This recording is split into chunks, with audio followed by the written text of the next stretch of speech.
గ్రామంలో జరిగిన కొన్ని పనుల అమలు, నిధుల వినియోగం, పనుల ఆలస్యం, అక్రమాలు, గ్రామాభివృద్ధి కార్యక్రమాల నిర్వహణ విషయాలపై గ్రామస్తులు చర్చించి తమ అభిప్రాయాలు, అభ్యంతరాలు, సూచనలు రాతపూర్వకంగా తెలిపారు.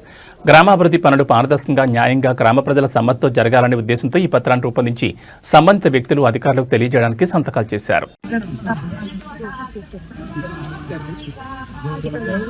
ఇప్పుడు మనం అందరము ఇక్కడికి వచ్చి కూర్చోవడానికి కారణం ఏంటిదంటే, ఇంతకు ముందు ఎవరైతే సర్పంచ్ చేసిర్రు వాళ్ళే చేస్తున్నారు కాబట్టి సర్పంచ్ వాళ్ళకే ఉంది, ఉప సర్పంచ్ వాళ్ళకే ఉన్నదని చెప్పేసి వాళ్ళు చెప్తున్నారు.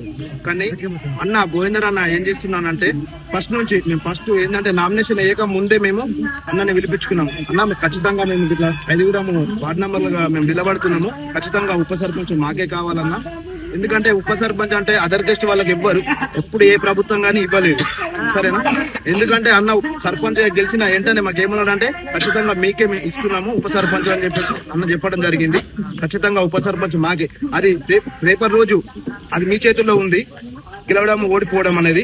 కానీ ఎవరు గెలిచినా, ఒక్కరు గెలిచినా కానీ ఖచ్చితంగా అన్న సర్పంచ్ గా మాకు ఉప సర్పంచ్ గా ఇస్తానని చెప్పేసి హామీ ఇచ్చిండు. మాట రూపంగానే కాకుండా అట్లా మాటలుగా చెప్పారు ఎంతో మంది. అన్న కూడా ఇలా చెప్పుకుంటూ వచ్చాడు.